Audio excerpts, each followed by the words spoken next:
Hello শিক্ষার্থী বন্ধুরা, আমরা আজকে আরেকটা নতুন ক্লাসে চলে এসেছি। আজকের ক্লাসটা হচ্ছে এসএসসি 2026 হিসাব বিজ্ঞান দ্বিতীয় পত্রের অষ্টম অধ্যায় হতে খুবই গুরুত্বপূর্ণ একটা ক্লাস, মজুদ পণ্যের হিসাব রক্ষণ পদ্ধতি। এই অধ্যায়ের ভারযুক্ত গড় পদ্ধতি। শিক্ষার্থীদের বেশিরভাগ ক্ষেত্রে যে সমস্যাটার সম্মুখীন হয় সেটা হচ্ছে যে লিফো খুব সহজে বের করতে পারে, কিন্তু ভারযুক্ত গড় পদ্ধতি নির্ণয়ের সময় ওরা একটু এলোমেলো হয়ে যায়। তো যাই হোক, আমার আজকের এই ক্লাসের পরে আমি কথা দিচ্ছি তোমাদের এই অধ্যায়ে আর কোনো সমস্যা থাকবে না। চেষ্টা করবা আমার ক্লাসটি না টেনে পুরো দেখার জন্য। আমি ক্লাসের সুবিধার্থে এখানে প্রশ্নটা আগে থেকেই লিখে নিয়েছি। এই প্রশ্নটা পাওয়া যাবে লেকচার টেস্ট পেপার 415 পৃষ্ঠায়। হ্যাঁ, ওই গতকালকে একটা ক্লাস করেছিলাম, সেটা ছিল ফিফো পদ্ধতিতে। আজকে ওই একই অঙ্কের ভারযুক্ত গড় পদ্ধতি করব আমরা। তো দেখি যে শিক্ষার্থীরা কোন জায়গাতে বেশি সমস্যার সম্মুখীন হয়। আমি আজকে শুরুতে একটা উদাহরণ দিয়ে শুরু করছি। আজকে হয়তো আমার এই ক্লাসটা একটু দীর্ঘ হতে পারে, সবাই একটু মনোযোগ দিয়ে দেখবে। তো আমরা যখন কোনো দোকানে পণ্য কেনা বেচা করি, একই সময়ে বিভিন্ন দামে একই পণ্য ক্রয় করি, তখন দোকানদার কোন দামে এই পণ্যটা বিক্রি করবে? তো সেইটা করার জন্য ধরো আমি 10 কেজি, হ্যাঁ 10 কেজি চিনি কিনেছি 100 টাকা করে। তাহলে এই 10 কেজির দাম আসবে কত? 1000 টাকা। বুঝতে পেরেছ? আবার পরের দিন 10 কেজি কিনেছি 110 টাকা করে। হ্যাঁ, তাহলে 110 টাকা করে মোট দাম আসছে কত টাকা? 1100 টাকা। এটা হচ্ছে যে যখন আমরা ফিফো পদ্ধতিতে দাম ধরবো, তখন আমরা ধরি শুরুর দিকের দাম, ডিফো পদ্ধতিতে ধরি শেষের দিকের দাম, আর ভারযুক্ত গড় পদ্ধতিতে আমরা দুটো টাকা একসাথে করে তারপর ধরি। যেমন এই যে এটার গড় টাকা হবে কত? এই 1100 যোগ করলে কত?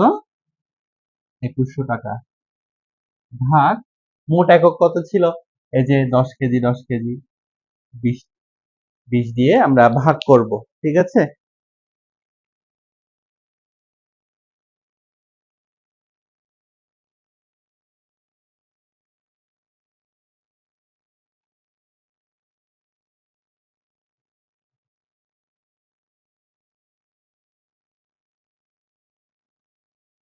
তাহলে এটার মূল্য দাঁড়াবে কত টাকা? গড় দাঁড়াবে 105 টাকা। বুঝতে পেরেছি? যাই হোক, পরবর্তী আলোচনা আমরা এই প্রশ্ন অনুযায়ী সম্পূর্ণ ক্লাস দেখছি।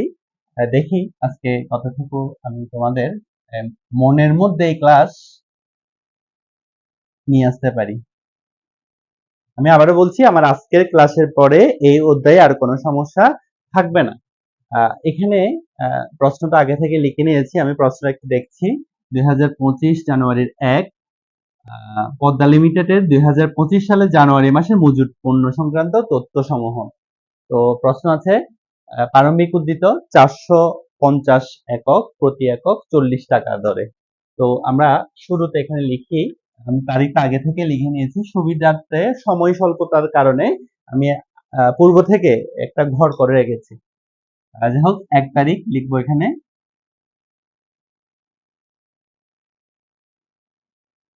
প্রারম্ভিক উদ্ধৃত, হ্যাঁ, প্রারম্ভিক উদ্ধৃত কত করে বলছে? 450 40 টাকা করে। আমি সুবিধার জন্য একটা ক্যালকুলেটর নিয়েছি। পরিমাণ হচ্ছে 450 আর দর হচ্ছে কত? এই যে 450 40 40। তাহলে দুটো গুণ করি, 450 গুণ 40, এটার দাম দাঁড়ালো কত টাকা? 18,000 টাকা। পরবর্তীতে জানুয়ারির 8 তারিখ আছে ক্রয় 680 একক, প্রতি একক 42 টাকা দরে। খুব ভালো করে খেয়াল করো যে এই যে লিখলাম তারিখ 8 তারিখ, এখানে লিখলাম কি করেছি, ক্রয় করেছি, তাই লিখলাম ক্রয়।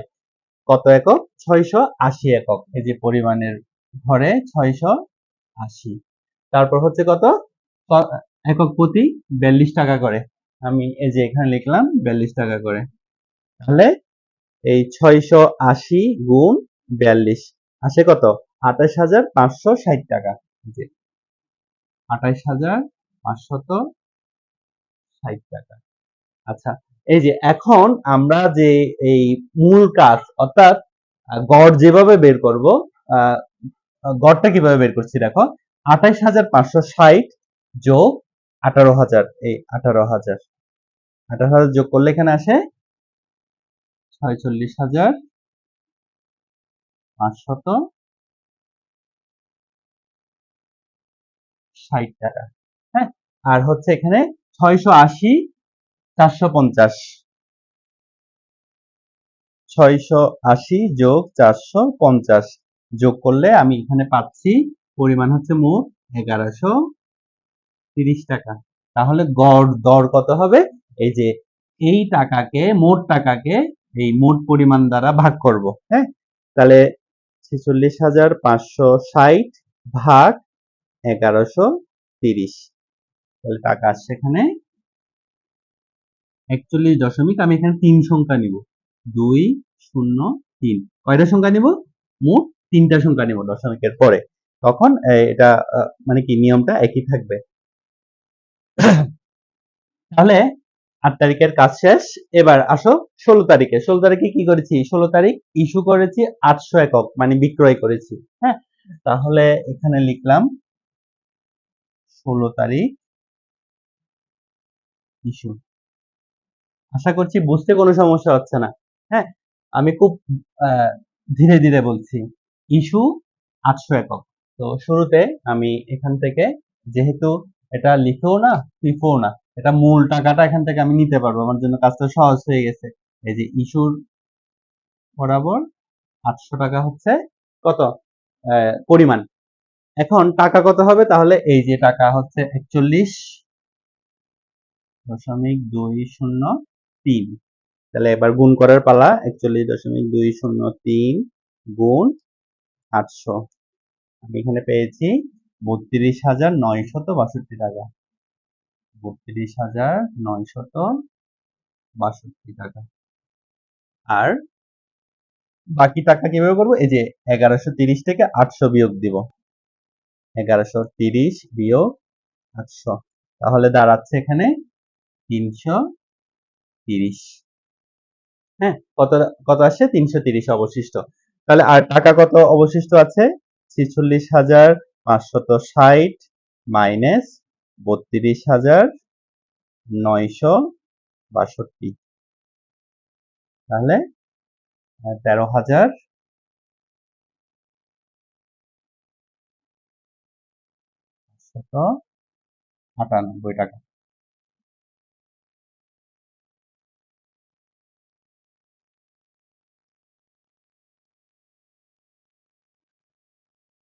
আমরা আরেকবার দেখি, 330 গুণ 41.203।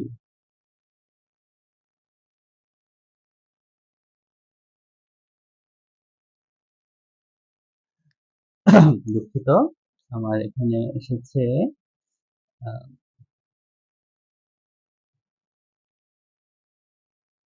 এখানে যখন আমি আবারও করছি, এই যে এখানে আসছে কত টাকা আসছে? এখানে আসছে 13,596.99। তার মানে আমি এখানে 97 টাকা ধরবো, এখানে 98 টাকা, মানে এখানে আমাকে ধরতে হবে কত টাকা?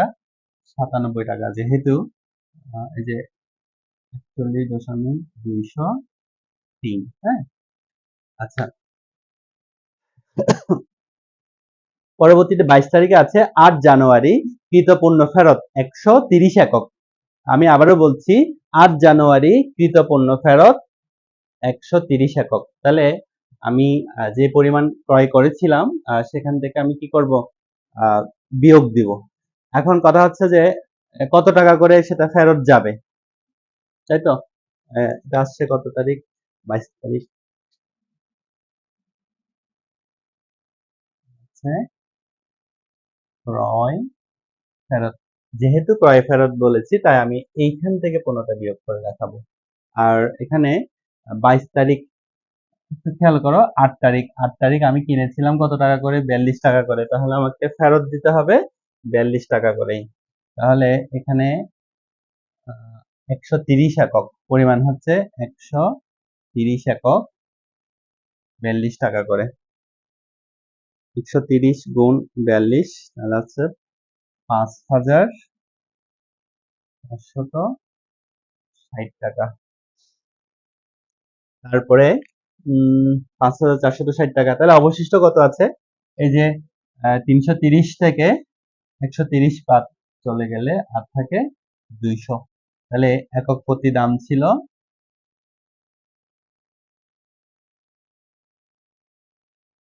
একক প্রতি দাম কত ছিল?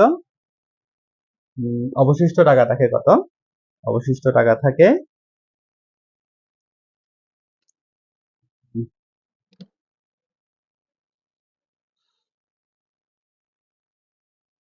13,500 কত টাকা? 97 টাকা। 97 মাইনাস 5,460, 5,460। তাহলে এখানে আসে 8,137 টাকা। হ্যাঁ, 8,137 ভাগ 200। ঠিক আছে? কি বলেছি এখানে? এখানে আসছে কত?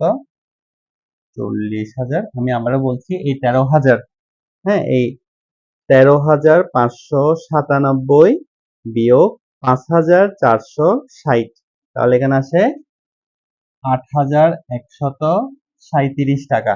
এই যে 200 দিয়ে যখন আমি এটাকে ভাগ করব, ভাগ 200, তখন আসবে 40.685।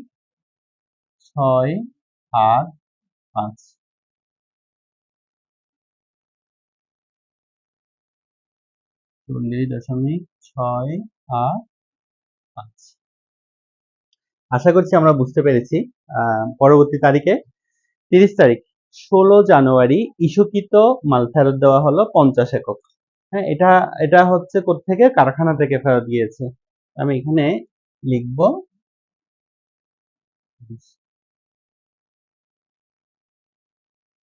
কারখানা হতে ফেরত। খেয়াল করে দেখো পূর্বের টাকাটা কত টাকা ছিল। এই যে 16 তারিখ বলেছে, তাই তো? 16 তারিখ আমি এখানে ইস্যু করেছিলাম কত টাকা? 800। 16 তারিখ ইস্যু করেছিলাম 800। এই যে 16 তারিখে 800 ইস্যু করেছিলাম কত টাকা করে? 41.203 টাকা। তাহলে আমাকে ফেরত দেওয়ার সময়ও ওই টাকা দিয়ে ফেরত দিতে হবে 50 একক। এই যে 50, তাহলে ফেরত দিয়েছি কত? 41.203। মানে এই টাকাটা আমার কাছে ফেরত এসেছে, যে টাকা দিয়ে বিক্রি করেছি সেটাই ফেরত এসেছে। তাহলে 50 গুণ 41.203, তাহলে এখানে আসছে কত? 2,060 টাকা। দশমিকের পরে 15 আছে, আমি আর নিলাম না। তো এবার আগের মতো করি। এখানে ছিল 200, এখানে আছে 50, তাহলে যোগ করলে হবে 250। 8,137, 8,137 যোগ এই যে 20,060, সরি 20,60 অর্থাৎ 2,060, 2,060 যোগ করলে হচ্ছে 10,197। এই যে এখানে লিখলাম 10,197। তাহলে তাকে কত দিয়ে ভাগ করতে হবে? 250 দিয়ে ভাগ করতে হবে। 250 দিয়ে ভাগ করলে এখানে আসবে 40.788। সর্বশেষ যে তারিখটা সেটা হচ্ছে কি? সমাপনী মজুদ 230 একক। হ্যাঁ, সমাপনী মজুদ 230 একক। তাহলে এটার আর কোনো প্যারা নেই। এই যে 250 আছে, আমি এখান থেকে 230 একক এখানে লিখলাম। তাহলে দাম হবে 40.788। 230 গুণ 40.788, তাহলে আসছে এখানে 9,381 টাকা। তাহলে দেখা যাচ্ছে কি আমার ঘাটতির পরিমাণ দেখা গেছে কত 250 230, তাহলে ঘাটতি আছে কত 250 থেকে 230 চলে গেলে আরো 20 কি আছে ঘাটতি আছে। ঘাটতিটা আমি এখানে দেখাবো, কত টাকা করে দেখাবো 40.7 এই যে এখানে লিখতে পারি 31 তারিখ ঘাটতি। তাহলে এটার দামটা গুণ করে দেখি, 20 গুণ 40.788, তাহলে আসে 815.76 টাকা। 815.76 টাকা আমরা এখানে এক যোগ করে দিতে পারি। হ্যাঁ, অথবা এটাই লিখতে পারি, এটাও লিখতে পারি, অথবা এক যোগ করে দিতে পারি। ঠিক আছে, তাহলে এই হলো আমাদের ভারযুক্ত গড় পদ্ধতি। তো চেষ্টা করেছি পুরো অধ্যায়ের এই বিস্তারিত তোমাদেরকে জানাতে। তবে গড় আশা করছি আজকের ক্লাসের পরে তোমাদের আর কোনো সমস্যা থাকবে না। তো এতক্ষণ সাথে থাকার জন্য সবাইকে ধন্যবাদ। দেখা হবে আগামী কোনো ক্লাসে। আমার ক্লাসটি যদি ভালো লাগে তাহলে অবশ্যই লাইক, কমেন্ট এবং সাবস্ক্রাইব করতে ভুলবেন না। অবশ্যই শেয়ার করবে।